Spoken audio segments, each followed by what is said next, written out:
श्रीमद् भागवत गीता का चौथा अध्याय। ओम श्री गणेशाय नमः। जय श्री कृष्ण। इसके उपरांत श्री कृष्ण महाराज बोले, हे अर्जुन, मैंने इस अविनाशी योग को कल्प के आदि में सूर्य के प्रति कहा था, और सूर्य अपने पुत्र मुनि के प्रति कहा, और मुनि ने अपने पुत्र राजा इक्ष्वाकु के प्रति कहा। इस प्रकार परंपरा से प्राप्त हुए इस योग को राजऋषियों ने जाना, परंतु हे अर्जुन, वह योग बहुत काल से इस पृथ्वी लोक में लीप हो गया था। वह ही यह पुरातन योग अब मैंने तेरे लिए वर्णन किया है, क्योंकि तू मेरा भक्त और प्रिय सखा है, इसलिए, तथा यह योग बहुत उत्तम और रहस्य अर्थात अति मर्म का विषय है। इस प्रकार भगवान श्री कृष्ण चंद्र महाराज के वचन सुनकर अर्जुन ने पूछा, हे भगवान, आपका जन्म तो आधुनिक अर्थात अब हुआ है, और सूर्य का जन्म बहुत पुराना है, इसलिए इस योग को कल्प के आदि में आपने कहा था, यह मैं कैसे जानूं? इस पर श्री कृष्ण महाराज बोले, हे अर्जुन, मेरे और तेरे बहुत से जन्म हो चुके हैं, परंतु हे परम तप, उन सबको तू नहीं जानता और मैं जानता हूँ। मेरा जन्म प्राकृत मनुष्यों के सदृश नहीं है। मैं अविनाशी स्वरूप अजन्मा होने पर भी तथा सब भूत प्राणियों का ईश्वर होने पर भी अपनी प्रकृति को अधीन करके योग माया से प्रकट होता हूँ।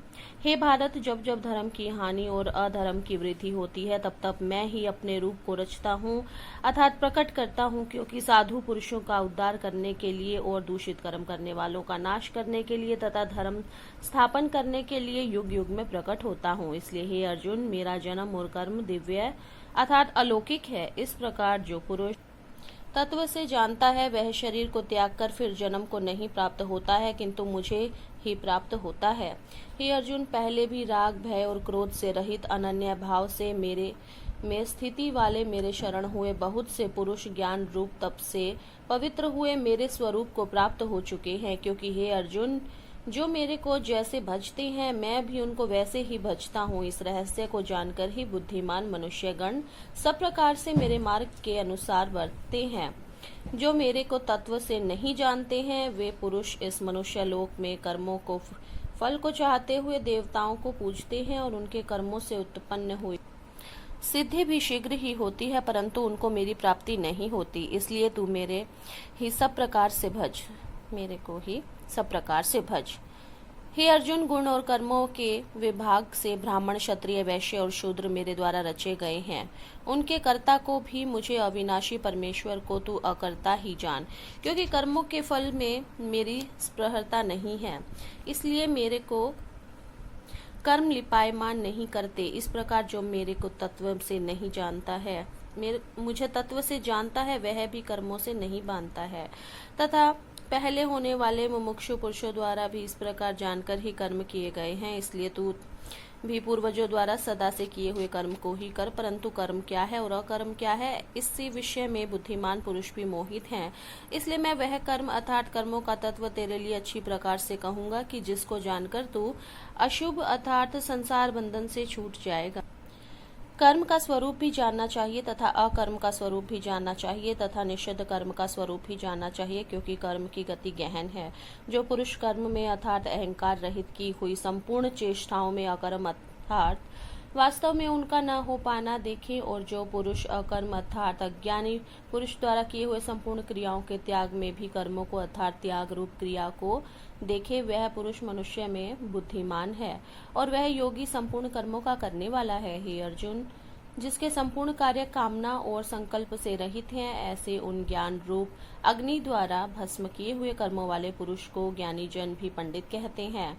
जो पुरुष संसारिक आश्रय से रहित सदा परमानंद परमात्मा में तृप्त है, वह कर्मों के फल और संग अर्थात कर्तव्य अभिमान को त्याग कर कर्म में अच्छी प्रकार बढ़ता हुआ भी कुछ भी नहीं करता है। जीत लिया है अंतःकरण और शरीर जिसने, तथा त्याग दी है संपूर्ण भोगों की सामग्री जिसने, ऐसा आशा रहित पुरुष केवल शरीर संबंधी कर्म को करता हुआ भी पाप को नहीं प्राप्त होता है। अपने आप को जो कुछ भी आप प्राप्त हो, उसमें ही संतुष्ट रहने वाला और हर्ष, शोक आदि द्वंद्व आदि अतीत हुआ तथा मतरस्ता अर्थात ईर्ष्या से रहित सिद्धि और असिद्धि में समतत्व भाव वाला पुरुष कर्मों को करके भी नहीं बंधता है, क्योंकि आसक्ति रहित ज्ञान से स्थित हुए चित्त वाले यज्ञ के लिए आचरण करते हुए मुक्त पुरुष के संपूर्ण कर्म नष्ट हो जाते हैं। उन यज्ञ के लिए आचरण करने वाले पुरुषों में से कोई तो इस भाव के यज्ञ करते हैं कि अर्पण अर्थात स्त्रुवादिक भी ब्रह्मा है और हवि अर्थात हवन करने योग्य द्रव्य भी ब्रह्मा है, और ब्रह्म रूप अग्नि में ब्रह्म रूप कर्ता के द्वारा जो हवन किया है वह भी ब्रह्मा ही है। इसलिए ब्रह्म स्वरूप कर्म में समाधि सत हुए उस पुरुष द्वारा जो प्राप्त होने योग्य है वह भी ब्रह्मा ही। और दूसरे योगीजन देवताओं के पूजन रूप यज्ञ को ही अच्छी प्रकार उपासते हैं अर्थात करते हैं, और दूसरे ज्ञानीजन पर ब्रह्मा परमात्मा रूप अग्नि में यज्ञ के द्वारा ही यज्ञ को हवन करते हैं। अन्य योगीजन श्रोत्रादिक सब इंद्रियों को संयम अर्थात स्वाधीनता रूप अग्नि में हवन करते हैं अर्थात इंद्रियों को विषयों से रोककर अपने वश में कर लेते हैं, और दूसरे योगी लोग शाब्दिक विषयों को इंद्रिय रूप अग्नि में हवन करते हैं अर्थात रोग द्वेष रहित इंद्रियों द्वारा विषयों को ग्रहण करते हुए भी भस्म रूप करते हैं। दूसरे योगी जन संपूर्ण इंद्रियों की चेष्टाओं को तथा प्राण के व्यापार को ज्ञान से प्रकाशित हुई परमात्मा में स्थिति रूप योगाग्नि में हवन करते हैं। दूसरे कई पुरुष ईश्वर अर्पण बुद्धि से लोक सेवा में द्रव्य लगाने वाले, वैसे ही कई पुरुष स्वधर्म पालन रूप तप यज्ञ को करने वाले हैं तथा कई अष्टांग योग रूप यज्ञ को करने वाले हैं, और दूसरे अहिंसादि तीक्ष्ण व्रतों से युक्त यत्नशील पुरुष भगवान के नाम का जाप तथा भगवत प्राप्ति विषयक शास्त्रों का अध्ययन रूप ज्ञान यज्ञ करने वाले हैं। दूसरे योगी जन अपान वायु में प्राण वायु को हवन करते हैं, वैसे ही अन्य योगी जन प्राण वायु में अपान वायु को हवन करते हैं तथा अन्य योगी जन तथा प्राण और अपान की गति को रोककर प्राणायाम के परायण होते हैं। दूसरे नियमित आहार करने वाले योगी जन प्राणों को प्राणों में ही हवन करते हैं। इस प्रकार यज्ञों द्वारा नाश हो गया है पाप जिसका, ऐसे यह सभी पुरुष यज्ञों को जानने वाले हैं।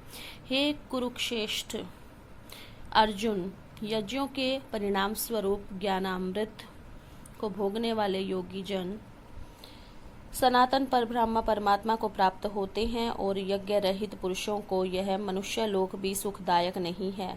फिर परलोक कैसे सुखदायक होगा? ऐसे बहुत से प्रकार के यज्ञ वेद की वाणी में विस्तार किए गए हैं। उन सबको शरीर मन इंद्रियों की क्रिया द्वारा ही उत्पन्न होने वाले जान, इस प्रकार तत्व से जानकर निष्काम कर्म योग द्वारा संसार बंधन से मुक्त हो जाएगा। हे अर्जुन, सांसारिक वस्तुओं से सिद्ध होने वाले यज्ञ से ज्ञान रूप यज्ञ सब प्रकार से श्रेष्ठ है, क्योंकि हे पार्थ, संपूर्ण यावन मात्र कर्म ज्ञान में शेष होते हैं अर्थात ज्ञान उनकी पराकाष्ठा है। इसलिए तत्व को जानने वाले ज्ञानी पुरुषों से भले ही प्रकार दंडवत प्रणाम तथा सेवा और निष्कपट भाव से किए हुए प्रश्न द्वारा उस ज्ञान को जान।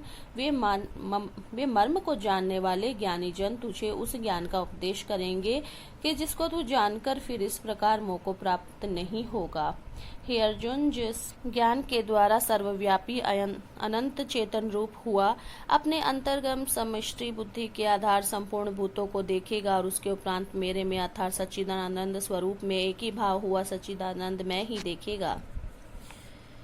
यदि तू सब पापियों से भी अधिक पाप करने वाला है तो भी ज्ञान रूप नौका द्वारा निसंदेह संपूर्ण पापों को अच्छी प्रकार तर जाएगा। हे अर्जुन, जैसे प्रज्वलित अग्नि ईंधन को भस्ममय कर देता है, वैसे ही ज्ञान रूप अग्नि संपूर्ण कर्मों को भस्ममय कर देता है। इसलिए इस संसार में ज्ञान के समान पवित्र करने वाला निसंदेह कुछ भी नहीं है। उस ज्ञान को कितने ही काल से अपने आप समत्व बुद्धि रूप योग के द्वारा अच्छी प्रकार शुद्धांतकरण हुआ पुरुष आत्मा में अनुभव करता है। हे अर्जुन, जितेंद्रिय तत्पर हुआ श्रद्धा भाव पुरुष ज्ञान को प्राप्त होता है। ज्ञान को प्राप्त होकर तत्क्षण भगवत प्राप्ति रूप परम शांति को प्राप्त हो जाता है। हे अर्जुन, भगवत विषय को न जानने वाला तथा श्रद्धा रहित और संशय युक्त पुरुष परमार्थ से भ्रष्ट हो जाता है। उसमें भी संशय युक्त पुरुष के लिए न तो सुख है, न यह लोक न परलोक, अर्थात यह लोक और परलोक दोनों ही उसके लिए भ्रष्ट हो जाते हैं। हे धनंजय, संवत बुद्धि रूप योग द्वारा भगवत दर्पण कर दिए गए हैं। संपूर्ण कर्म जिसने द्वारा और ज्ञान द्वारा नष्ट हो गए हैं सब संशय, जिसके ऐसे परायण पुरुष को कर्म नहीं बांधते हैं। इससे हे भरतवंशी अर्जुन, तू समतत्व बुद्धि रूप योग में स्थित हो और अज्ञान से उत्पन्न हुए हृदय में स्थिति इस अपने संशय को ज्ञान रूप तलवार द्वारा छेदन करके युद्ध के लिए खड़ा हो।